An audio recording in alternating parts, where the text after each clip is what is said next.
Welcome back to another edition of Sports Central. I'm your host, Peyton Price. And I'm Jackson Vickers. We have had another exciting week of sports, so let's jump right into it. Central Michigan football hit the road for Week 6 of the college football season as they took on the 1-4 Akron Zips for their first MAC road test. This one started out slow for both offenses as neither side managed to find the end zone in the first quarter, but Cade Graham would be able to put the Chippewas on the scoreboard with a 46-yard field goal to end the first 15 minutes of play up 3-0. Both squads traded touchdowns in the second, with Akron's offense jumping ahead early before the Maroon and Gold countered with a 7-play, 77-yard drive that ended with a 22-yard scamper from quarterback Angel Flores. The Zips retook the lead on another large passing play before the Chippewas failed to find points at the end of the half as an intentional grounding penalty at the Zips' 1-yard line ended the half with the Chippewas trailing 14-10. Akron then came out of the break swinging, scoring 14 unanswered points and took a 28-13 lead into the fourth quarter, where despite a strong Central comeback attempt, the Chippewas were unable to close the gap, falling in Ohio 28-19. Despite the loss, Central Michigan's offense found life on the ground, getting 108 yards on only 8 carries from running back Brock Townsend, while quarterback Angel Flores added 16 carries for 95 yards and 2 scores. Defensively, senior linebacker Jordan Kwiatkowski led the way with 10 total tackles for the Chippewas. Very frustrating day for sure, CMU coach Matt Drinkle said. But credit to Akron, I thought they were well prepared. I thought they played really well. I don't know that we came out as hard or as energetic as we want to, which I believe is my fault. The loss drops Central Michigan to 3-3 and 1-1 in MAC play and marks the 10th consecutive MAC road loss for CMU. Unfortunately, Central Michigan would have to sit on the loss as they entered their first bye week, and now we'll get a crack this weekend on the road against Bowling Green with kickoff scheduled for noon. Central Michigan volleyball has been battling hard in MAC play recently, facing some of the conference's toughest competition over the past 2 weeks. The Chippewas kicked off conference play down the road in Kalamazoo, taking on their rival, Western Michigan. It was a back-and-forth thriller that went the full 5 sets. Abby Olin led the way with 17 kills with a hitting percentage of 45, and freshman setter Keelan Mill tallied 57 assists. Despite strong performances across the board, CMU came up just short, falling 3-2 to the Broncos. Central then returned home to McGurk Arena for their home opener against Toledo. Once again, it was another marathon match that stretched to 5 sets. Izzy Swears and Grace Thomas each recorded 13 kills, while Taylor Kripe added 11 of her own. But Toledo pulled away late to take the final set and the match 3-2. The Chippewas continued their homestand against Bowling Green the following afternoon. CMU fought hard, keeping each set within 3 points, but the Falcons' offense proved too much, as Central fell in 3 straight sets. However, a few days later, the Maroon and Gold, searching for their first conference win of the season, swept Eastern Michigan in 3 straight sets, dominating from start to finish. Natalia Raymond led the attack with 9 kills, while Abby Olin and Grace Thomas each chipped in 8 and 7 respectively. The Maroon and Gold looked to keep their momentum rolling in Buffalo with a doubleheader against the Bulls. They fell in the first match of the doubleheader 3-1, but bounced back strong in the second match, sweeping Buffalo thanks to 12 kills from Natalia Raymond. The Chippewas will look to stack some more MAC play wins at home this weekend with a doubleheader on top against Akron. Central Michigan field hockey looked to keep up their hot start in conference play after winning back-to-back games in the early conference play slate as they traveled on the road to take on number 14 ranked UMass. Unfortunately, the Maroon and Gold could not extend their winning streak against UMass, dropping the contest 2-0.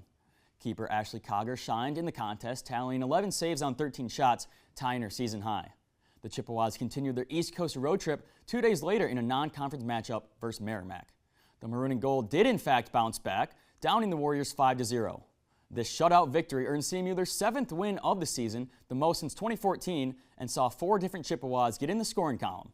Peyton Paulman led the team with 2 goals, while Haley Boehner, Maura Rulli, and Mallory Cameron each added on goals of their own in the victory. Central Michigan would then head back home to Mount Pleasant to battle Appalachian State in a Mid-American Conference showdown. After a scoreless first half, the Mountaineers offense took charge, scoring 4 goals to take this one in Mount Pleasant 4-0. CMU keeper Ashley Cogger was active in this one, tallying a season-high 13 saves on 17 shots on net. The Chippewas look to get back on track in conference play this weekend as the Maroon and Gold go on the road to face Miami of Ohio on Friday and return home to play Kent State on Sunday. Central Michigan's fall golf season is nearing its conclusion with only a couple more events to go. The CMU women's golf team traveled to Portage, Michigan for the Western Michigan University Bronco Fall Classic. The event occurred last Monday, October 6th and Tuesday, October 7th at Moore's Golf Club. Chippewa's Ella Zanata shot a 77 in round 1, 76 in round 2, and a 72 in round 3. Zanata finished tied for second place in the Fall Classic at a score of +9. As a team, the Maroon and Gold finished in 4th place in the Fall Classic. On the men's side, they hosted their first of 2 invitationals of the year with the first annual Jim Dellappa Collegiate. The team struggled, placing 12th out of 13 teams, but Felipe Iturralde had a strong showing, shooting 1 under for the event. Next up, the men's and women's teams take on Chicago State today in the Motor City matchup and will play either Green Bay or Detroit Mercy tomorrow, October 14th, for day 2 of the event. This event will conclude the ladies' fall 2025 season, and it will start up again February 10th in 2026. The men's team isn't done yet this year, however. The team will travel to USC Upstate to take on Fripp Island Intercollegiate on Saturday, November 1st, and Sunday, November 2nd, to finish up their 2025 fall campaign. That'll wrap things up for our CMU Sports Update for today. Coming up next, we dive into the world of professional sports with a special look into the Professional Bowlers Association. It's something about having that piece of paper. Some people think that's worth more than my skills.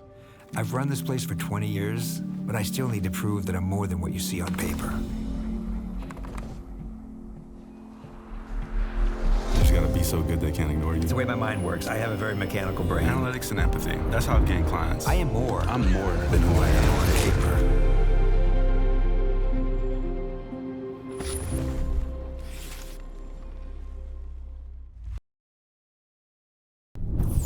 When I arrived in the U.S. at 19, I struggled to find job opportunities without a high school diploma.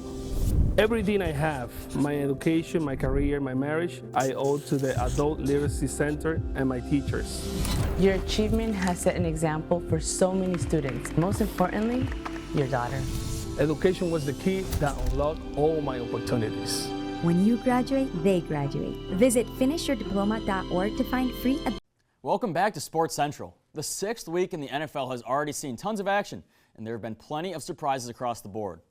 This all began on Thursday Night Football when Jackson Dart, Cam Skattebo, and the New York Giants made a massive statement against the reigning Super Bowl champions, the Philadelphia Eagles, winning the division rivalry 34-17. The loss sends Philly on a 2-game losing streak after falling to the Broncos last Sunday at home. Looking ahead to the rest of the week, the early Sunday slate was certainly filled with close competition, as 5 of the 7 matchups ended in a 1-score game. The Colts being one of them, as Indiana Jones helped to lead Indianapolis over the Kyler Murray-less Cardinals 31-27. Cooper Rush, the former Central Michigan Chippewa, continued to fill in for the injured Lamar Jackson in Baltimore. Unfortunately for the Ravens, things have gone from bad to worse as they fall to 1-5 after a 17-3 loss at home against the Rams. In wilder news, Joe Flacco made his second start against the Green Bay Packers in just 4 weeks, this time in his debut with the Cincinnati Bengals. This time around, the Packers would not be denied, spoiling the 42-year-old's debut 27-18. To round out the Sunday slate, the hometown Detroit Lions traveled to Arrowhead to face the Kansas City Chiefs. Unfortunately for the team in Honolulu Blue, an injured secondary for the Detroit Lions allowed Chiefs quarterback Patrick Mahomes to throw for 257 yards and 3 touchdowns, ultimately allowing the Chiefs to run away with this one 30-17. Detroit will look to get back on track as they take on the ever-dangerous Buccaneers on Monday Night Football next week.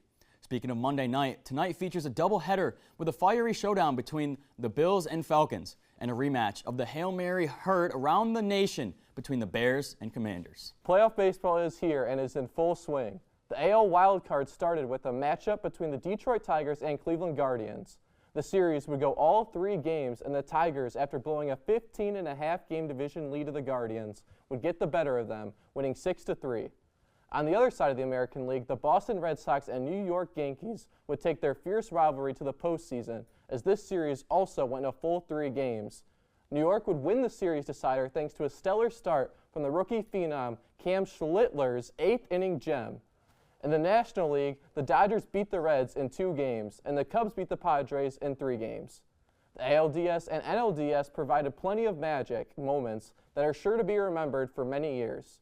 In the National League, the Dodgers would win their series in a dramatic fashion on a bases-loaded air from the Phillies helped them grab Game 4 and the series victory. The Brewers would get the best of the Cubs in 5 games in a divisional series that saw 22 first-inning runs scored. That sets the stage for a small market and big market clash between the Brewers and the Dodgers. On the other side, the ALDS was full of ups and downs. The Toronto Blue Jays would take care of the New York Yankees in 4 games behind Vladimir Guerrero Jr., who would have a batting average above 500 and in the series with 3 home runs and 9 RBIs. On the other side, the Detroit Tigers and Seattle Mariners had every fan on the edge of their seat as this series was a battle that went the distance. Tarik Skubal did Tarik Skubal things and broke an MLB record in the process. He would set a new record with the most strikeouts in a winner-take-all game with 13. However, the Tigers would end up losing this game in the 15th inning after a bases-loaded single from Jorge Polanco. The win sends Seattle to their first ALCS since 2001 as they search for their first World Series appearance in franchise history. With the NHL preseason wrapped up, the 2025-26 season is already off to an exciting start. Out west, the Los Angeles Kings made a statement early, finishing the preseason 5-2 and first in their division and looking like one of the strongest teams in the West heading into the regular season. Their offensive chemistry and puck control is looking strong with veterans like Anze Kopitar leading the way and younger addition Quinton Byfield continuing to develop. Over in the Atlantic, you can't start anywhere else than talking about the Florida Panthers and Tampa Bay Lightning. These 2 Florida heavyweights have been playoff regulars for years, and they look ready for another big season. By combining both the Lightning's experience paired with the Panthers' speed and depth, we could be in for another battle of Florida come May. As for the home team, this looks like the year the Red Wings finally break through and grab a wild card spot. Adding new goalie John Gibson gives them much-needed help in the net, and with the Seider-Edvinsson pairing taking shape, Detroit's defense looks much stronger than last season. Consistency still looks to be the biggest concern for the Wings that they will look to establish in the early part of this season in hopes of bringing home the Stanley Cup once again. Speaking of hardware, the Professional Bowlers Association handed out their awards last weekend. Trevor Williamson has more on the story. Thanks, guys. While it is the offseason for the Professional Bowlers Association, they announced the 2025 awards for this past season. For the 3rd consecutive year in a row, E.J. Tackett has won the Chris Schnikel Player of the Year award. Tackett is the 5th player in PBA history to win the award 3 straight seasons, with the last bowler to do so being Jason Belmonte from 2013 to 2015. Tackett won 4 PBA titles this year, 2 of them being major titles, bringing his all-time count to 27 titles and 7 major titles. Tackett also rolled out 2 perfect games this season, one of which was during the USBC Masters Tournament in the qualifying rounds. Moving on to the Harry Golden Rookie of the Year awards, Ryan Barnes is the recipient of this year's award. At 23 years old, the two-handed sensation won 2 titles this season and has taken on the mantle from his father, Chris Barnes, who also won Rookie of the Year back in 1998, making this the first father-son duo to win Rookie of the Year in PBA history. Although the PBA season seems far away, it'll be here before you know it. All these athletes are hard at work to make their 2026 season one to remember. Will we see any comeback players like Jason Belmonte can bounce back and compete for next season? Stay tuned and find out as the PBA will be back on February 22nd, 2026. That is it for the professional sports. Coming up after the break, Game Time brings back the fan favorite, Cast versus Crew.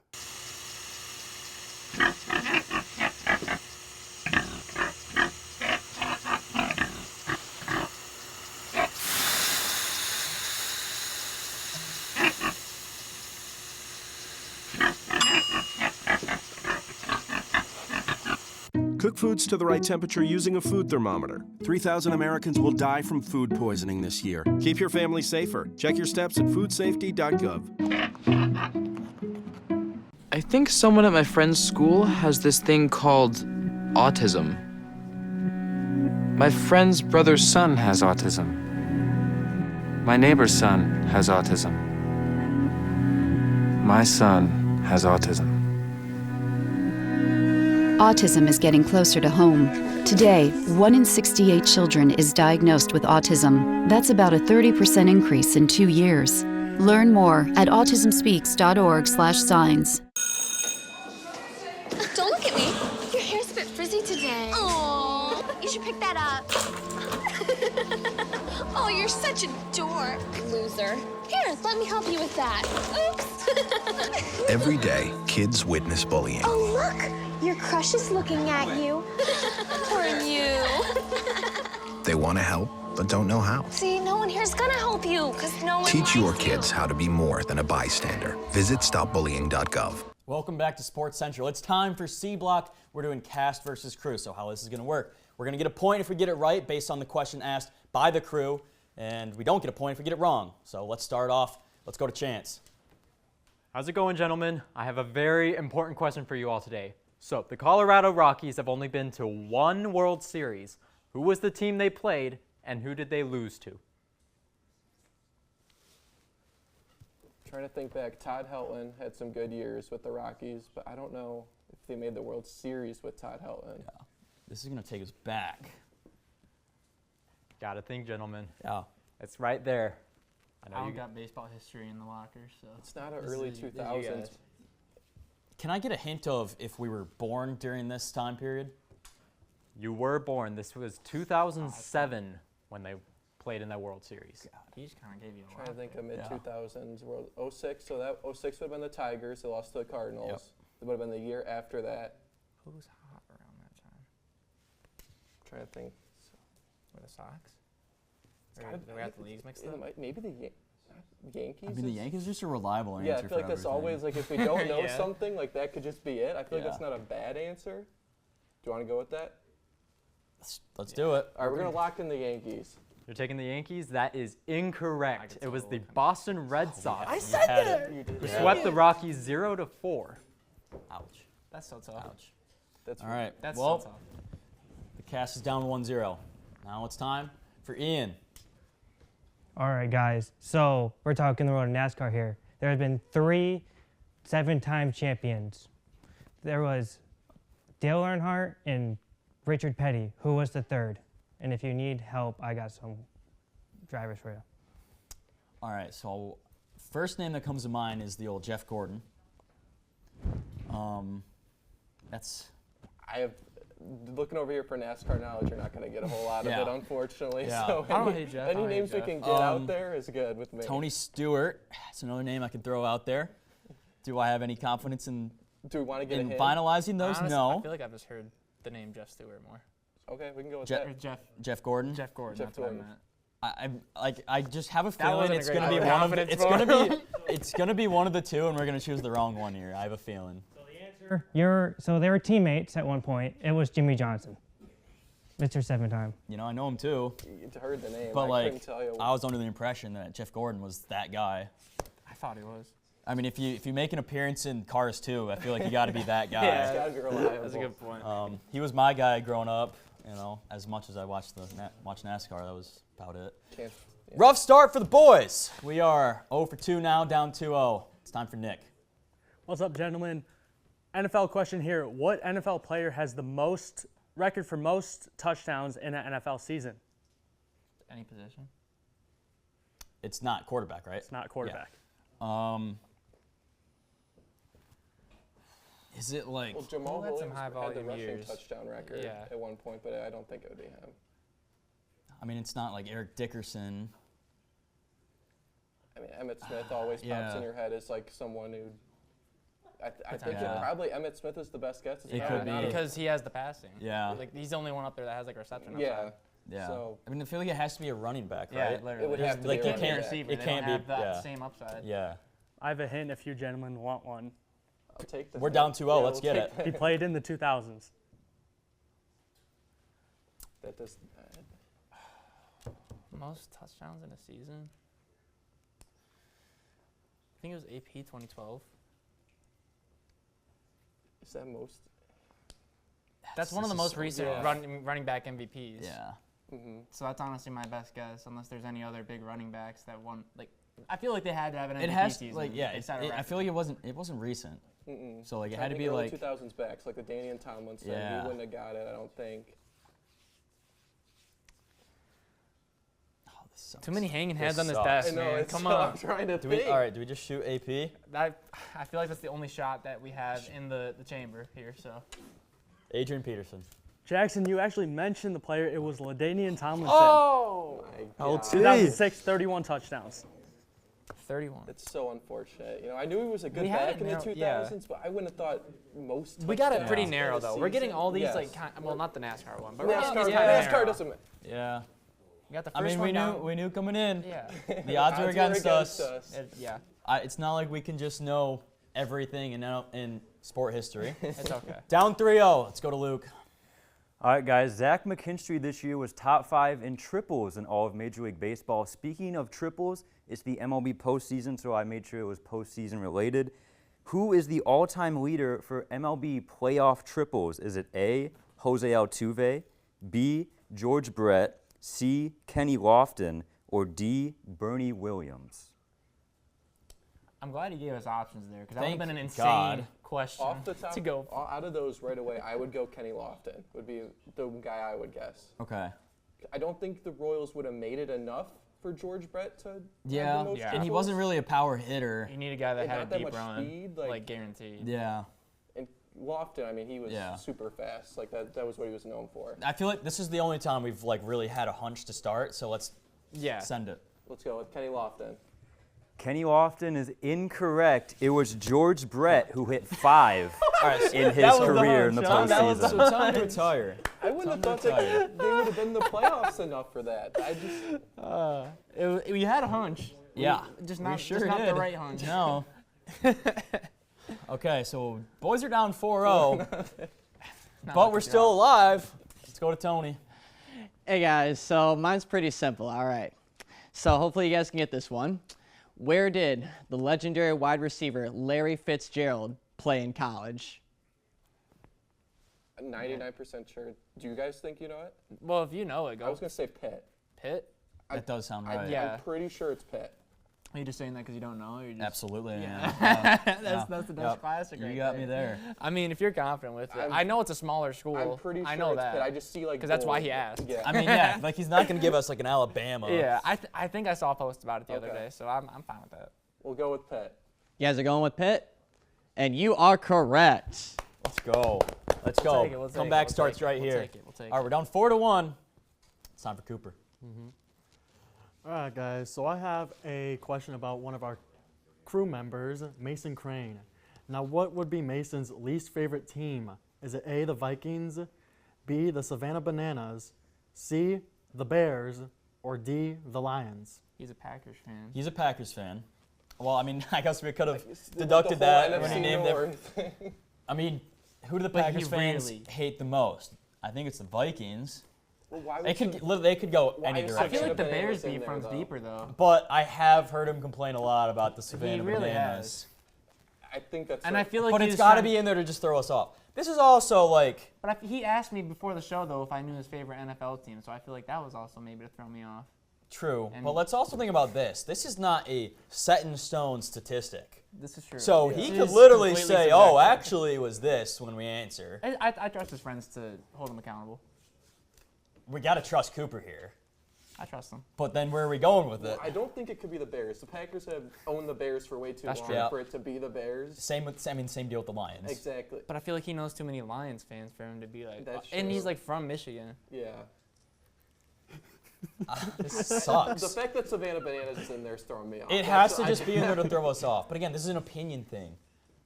What do you guys Odds are wanna say? already against us. What, between Vikings and Bananas? That's what I'm thinking, I wanna go Vikings or Bananas Bananas. just, like, you're just Only gonna throw context in that the it's ever going to be NFC between North? Vikings and Bananas Yeah. for anything. I don't know. What do you guys think?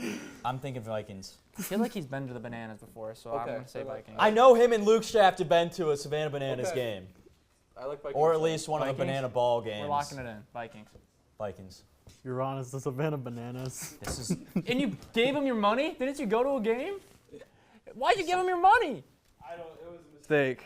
I had to give it a shot. I get it on TV, like maybe it's a bit like. No, I would never. I'm But never watching it again. go to it one, was you bad. still don't That like is him? crazy. To be Spending fair, your own money I to will go have to- to agree the banana ball game I went to, I hated. It sucks. I'd It's rather not just baseball. watch literally any two teams. I'd rather watch two high school teams play a real Yeah. game The Vikings was a good. That's like my most hated NFL team. But no, I hate the Savannah Bananas. So it's almost like we got it right then. No, but you didn't get it right. Whatever. Okay, are you ready for my question? But if we said the Savannah Bananas, then it would have been the Vikings. Let him talk. Let him talk. Okay, we're down 5-1 now. Let's hear the question, Mason. Okay, I have a bonus point for you guys. So last time I asked a question from the 1940s, and everybody got mad at me because they don't have ball knowledge.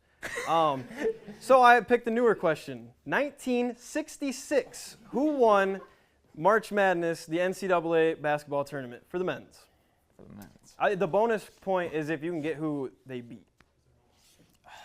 And we don't have multiple choice here? No, you don't have multiple choice. No. I feel like that was like a super historic year for it.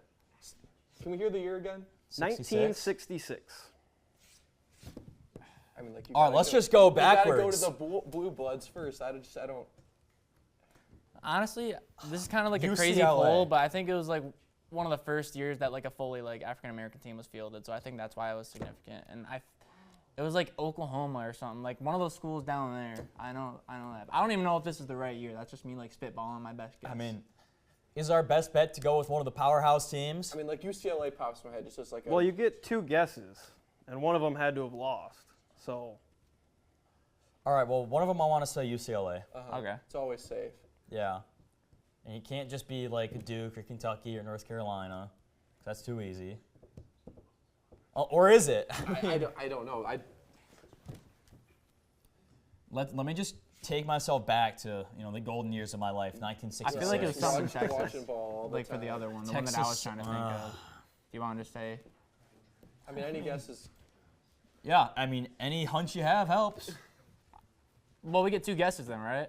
Well, if you can guess both of the teams, you get the bonus. Okay, if you guess one of the teams, I'll give you the bonus point. But the real point is for who won it. UCLA. Yeah, sure. Okay. Who's the other team? Texas. Texas. Who won it? UCLA. Okay, UCLA is a good guess since they have 11 championships and their last one was in '95. It was Kentucky that lost it, and the University of Texas El Paso. They were the first ever all African American team. So Mason does know ball knowledge. And it was a movie, Glory Road, one of the greatest sports movies of all time. I told you guys, I know ball. Sure. Yeah. Sure thing. What is that? 6-1. Must have napped through that game. Must have just missed it. Oh, yeah. Just by a couple of years. Must have missed that one. I was at work, so odds are against us from the start. We're not really making do. Let's go to the next one. All right, guys. Who was the NFL's receiving yards leader in 2004? 04. Dude, I totally watched this game. I was there. 04, man. I mean, no, I wasn't. Wasn't born yet, but heard about it. All right, we can't complain as much now because at least they're like went the century we were born in. That's a step up from that one that one episode. I mean, these are guys that just like our dads talked about growing up. Just think about it. Passing yards? I mean, no, receiving. Oh, receiving yards. Marvin Harrison's always someone that could be at. Because that was around when Peyton was still in the said Colts, right? 04. Or is that too late? I feel like that has to be too early. Trying to think like. Oh, brother. Trying to think of the top quarterbacks at that time. Like, who would they be throwing to? Who was in the Super Bowl around then? Like, let's think of just like the good teams. Kurt Warner around that's there? That's why I was thinking Torrey Holt. But I don't know if that would really. Yeah, it's just so many people, and I obviously was not watching in 04. Send it. I mean, strategy here is to get to as many questions so we can possibly win them. That is incorrect. It is Muhsin Muhammad of the Carolina Panthers. Oh, yeah, for sure. Favorite player. For sure. I actually have his jersey in my apartment right now. All right. Well, I think that's about all the time we have. What was that, 7-1? We're going to get them next time. We got to bounce back. We got to get back in. I'll get my flashcards together. We'll study up. They said prepare. I guess we should have just gone down the entire sport history. We'll figure it out. We'll figure it out next time. That's all from us. The boys did not compete well. Anyways, I'm Ben Peyton Price. I'm Jackson Bickers. Mason Palmentier. And this has been Sports Central.